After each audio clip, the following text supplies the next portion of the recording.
মন্দির তো মা তৈরি করেছে, তাই মন্দিরের সমস্ত কিছু মায়ের সব মেয়েদের মধ্যে সমান ভাগে ভাগ হবে, সেটাই তো স্বাভাবিক। মথুর যদি ভেবে থাকে যে মন্দিরের সব লাভ সে ভোগ করবে, সেটা তো হতে পারে না পদ্ম। আর আমি যতদূর জানি মন্দির থেকে তো এখন আয়ও বেশ ভালোই হয়। তা সেই আয় থেকে মথুর কতটা নিজে সরাচ্ছে সেটাও তো আমায় জানতে হবে, তাই না পদ্ম?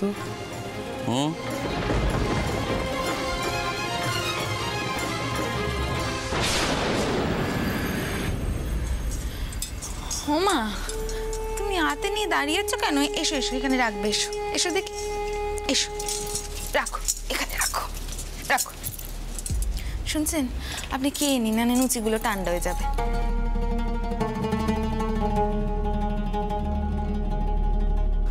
জানেন, আমিও ঠিক এই ভয়টাই পাচ্ছিলাম। মথুর বাবু তো অত সাদা সেদে মানুষ নয় যে সম্পত্তির ভাগ বাটোরা একদম এমনি এমনি মেনে নেবেন।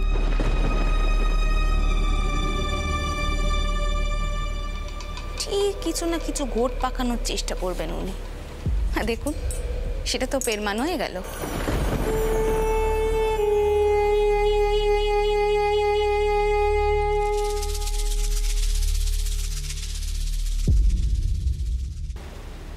আমার কি মনে হয় জানেন, এই দক্ষিণেশ্বরের সব কিছুর দায়িত্ব না ও নিজের কবজায় রাখতে চান। তবে সম্পত্তির নিকিত পরিত যখন হয়েছে, তখন সব কিছুতে আমার ভাগ চাই।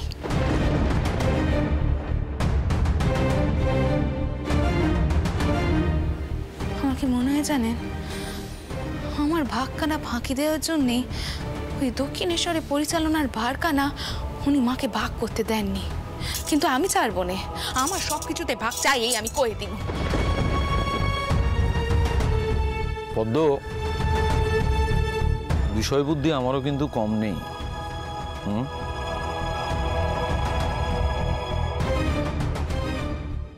বলছি, মায়ের সঙ্গে যখন এখন কথা বলা যাচ্ছে না, তুমি মথুরের সঙ্গে স্পষ্ট করে কথা বলিনি?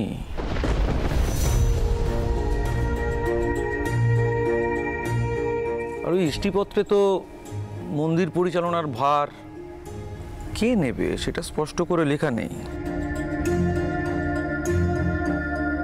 তাই মথুর যদি ভাবে একাই ওখানে ছড়ি ঘোরাবে, তাহলে ভুল ভাবছে পদ্ম। না না পদ্ম, এর মীমাংসা এখনই করতে হবে, নাহলে বড্ড দেরি হয়ে যাবে। বলা তো যায় না মথুর কোথায় কি কলকাঠি নাড়ছে। বাবুমশাই, আপনি কি এখনই যাবেন? হ্যাঁ হ্যাঁ, এখনই এখনই এখনই। এসব কাজ ফেলে রাখতে নেই গণেশ। গণেশ, এক কাজ করো, তুমি এখন যাও, আমি তোমায় পরে ডেকে পাঠাবো। এসো পদ্ম, তুমি মথুরকে খবর দাও, বলো আমি ওকে ডাকছি। আচ্ছা, এখনই। বলছিলাম কি, আমি মথুর বাবুকে ডেকে আনছি, আপনি খাবারটা খেয়ে নিন, ঠিক আছে?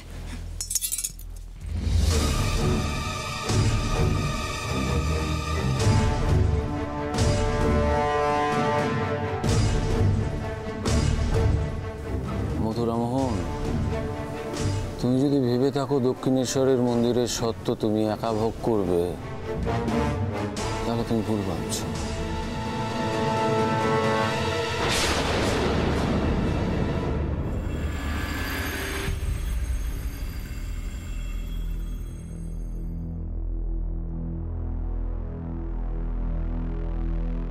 কি ব্যাপার আটামশাই, হঠাৎ এমন জরুরি তলব, কি হয়েছে?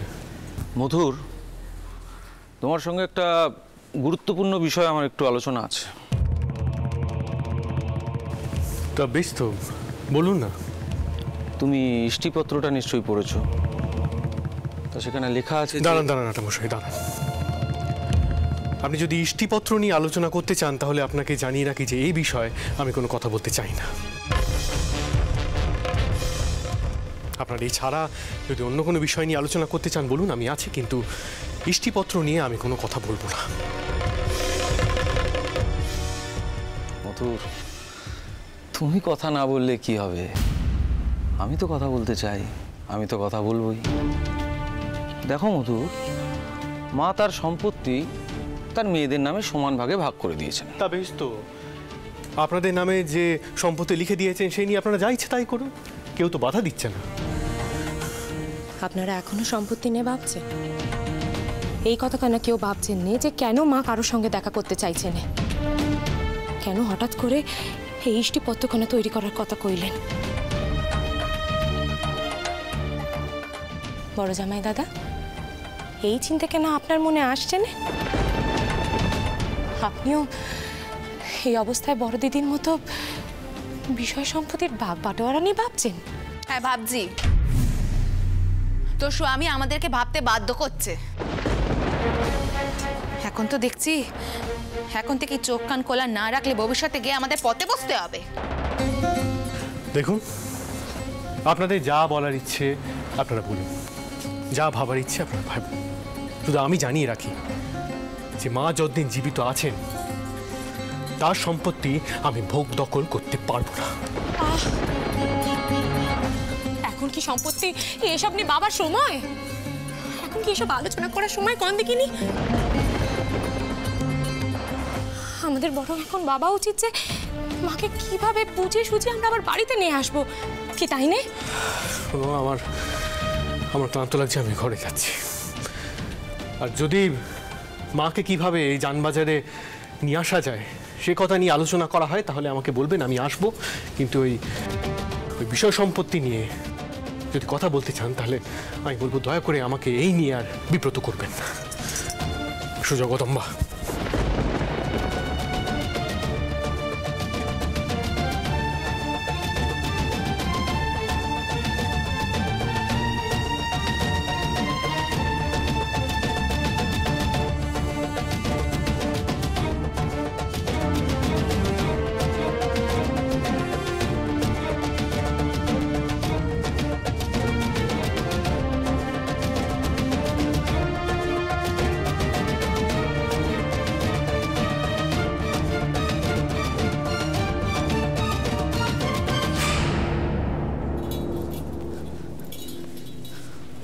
হুমা, আপনি এভাবে শুয়ে পড়লেন যে? আচ্ছা, ওদের কথাবার্তা কি বুঝলেন? পদ্ম মথুর গভীর জলের মাছ, পেটের কথা মুখে আনে না। ওর মধ্যে আরো অনেক প্যাঁচ রয়েছে জানো পদ্ম, দেখলে না? আলোচনার মাঝে কেমন এড়িয়ে চলে গেল। ও বুঝতে পেরেছিল আমি ওকে ধরে ফেলবো। না না না না না না পদ্ম, আর দেরি করা যাবে না। তাহলে কি করবেন এখন?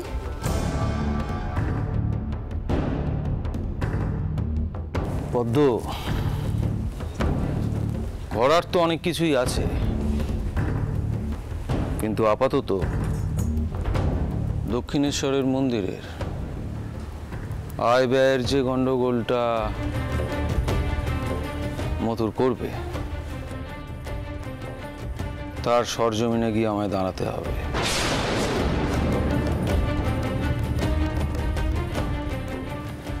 তাহলে দুধ আর জল আলাদা হয়ে যাবে। তুমি শুধু দেখো পদ্মমণি, এরপর রামচন্দ্র আর কি কি করে।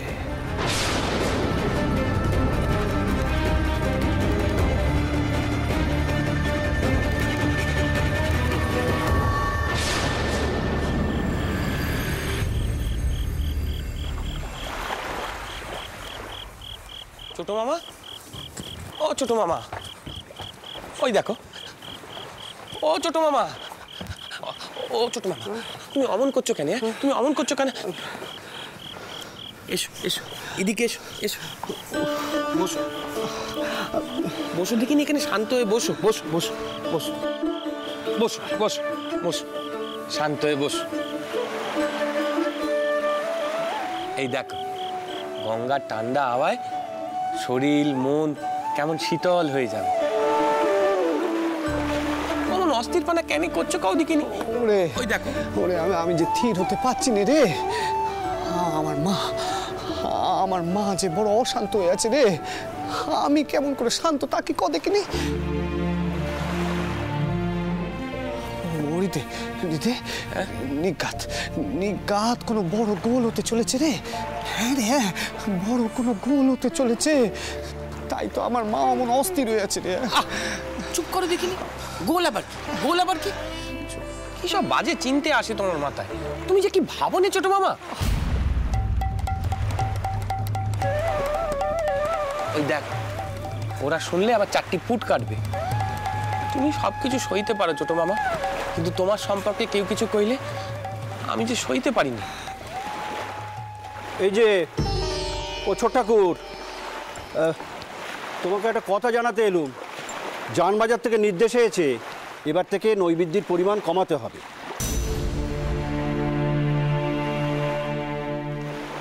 আর অত করে ভোগের পরিমাণও বরাদ্দ করা যাবে না। নৈবেদ্যের পরিমাণ কমাতে হবে? হ্যাঁ, এ কেমন কথা কইছো না মশাই? এত ভক্ত মায়ের প্রসাদ গ্রহণ করতে আসে, তারা সকলে প্রসাদ পাবে কেমন করে? সেরকমই তো নির্দেশ হয়েছে।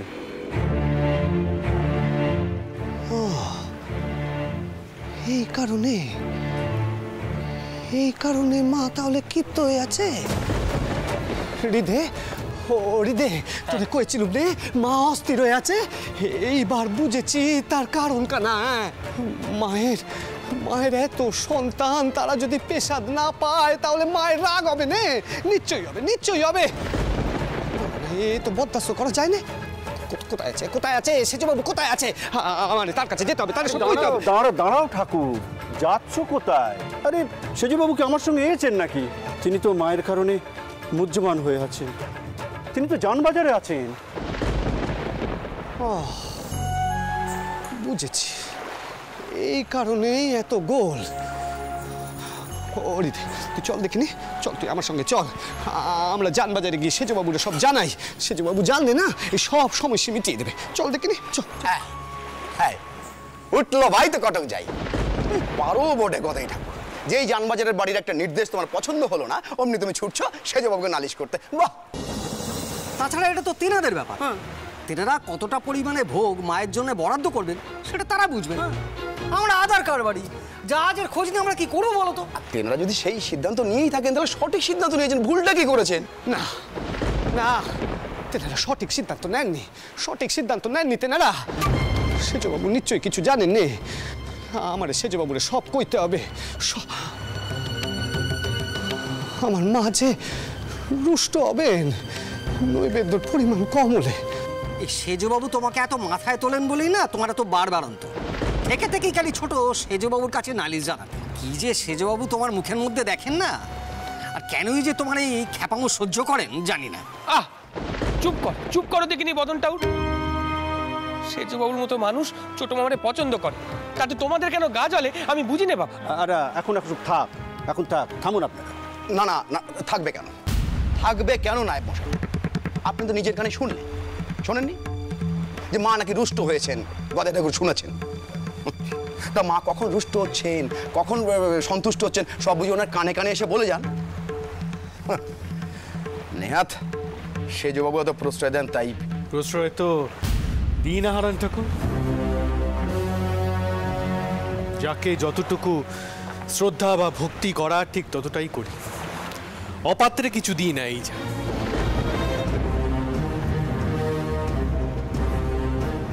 একখানা কথা স্পষ্ট বলে রাখছি, ভবিষ্যতে যেন ছোট ঠাকুরের সাথে এমনভাবে কথা না বলা হয়। এই কথাখানা যেন নিজের ভালোর জন্যই মাথায় থাকে। ও সেজবাবু, মায়ের পেশাদ নিয়ে এত কেপনতা কেন? মায়ের বরাদ্দ তোমরা কমিয়ে দিচ্ছ। কৃপণতা প্রসাদ নিয়ে কি ব্যাপার নয় মশাই? আগে এবার থেকে নৈবেদ্য কমানোর নির্দেশ দেওয়া হয়েছে। সে কি? এই বিষয়ে তো আমি কিছুই জানি না। তো কে নির্দেশ দিয়েছেন? আগে বড় বাবু।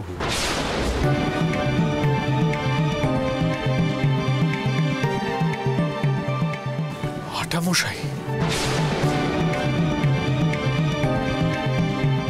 ঠাকুর, আমি বলছি তোমায়, যে পরিমাণ নৈবেদ্য আগে নিবেদন করা হতো সেই পরিমাণই থাকবে। আমি তোমায় বলছি এখানে কোনো কাটছাট হবে না। অন্তত যতদিন আমি আছি কোনো অন্যথা হবে না। তুমি প্রাণ ভরে মায়ের সেবা করো, আমি তোমায় বলছি। মশাই, আগে আমার কথা কানে গেছে তো? আগে হ্যাঁ, তাই হবে সেজবাবু। আমি তাহলে এখন আসি।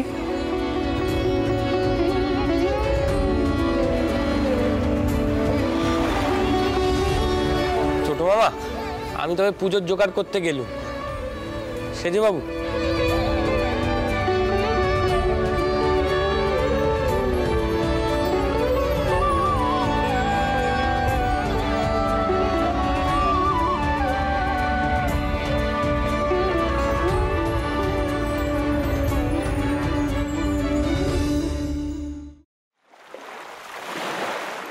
বসেছো বাবা?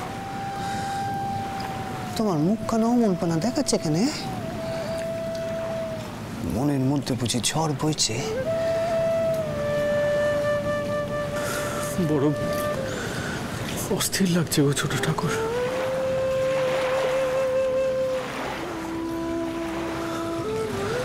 আমার একটা গান শোনাবে?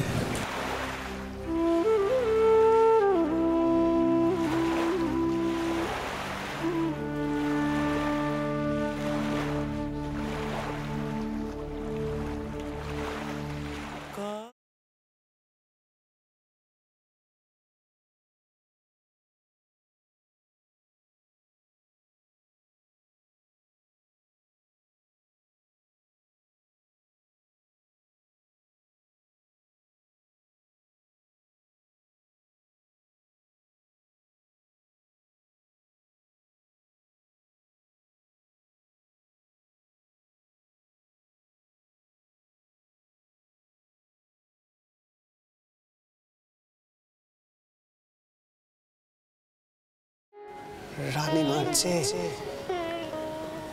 অন্য যাত্রা শুরু হয়েছে।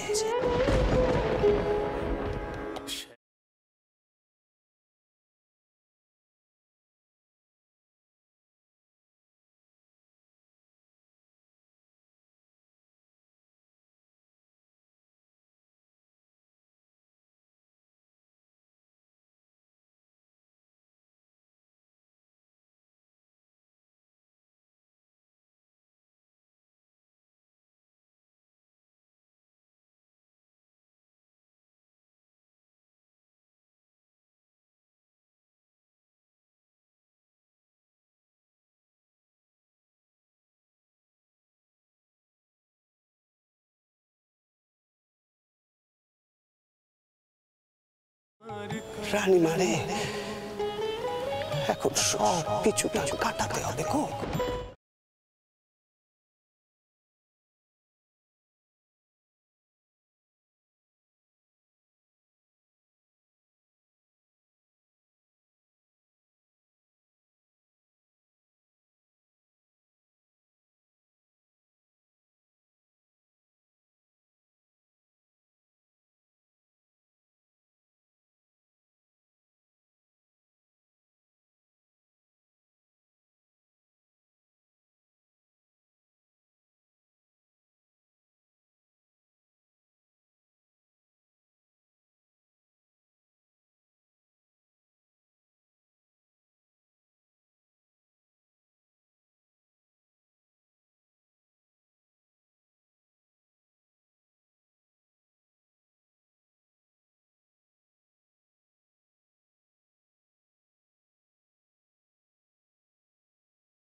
আচ্ছা ছোট ঠাকুর, একটা কথা বলো তো, মা কি আর বেশি দিন নেই? আমার মন যে বড় কু ডাকছে।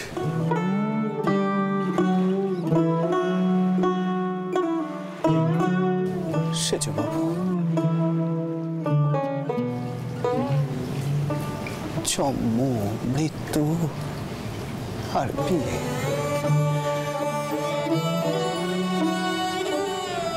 এ তো মানুষের হাতে নয় গো সেজো বাবু। সবই যে মা ভবতারিণীর লীলে।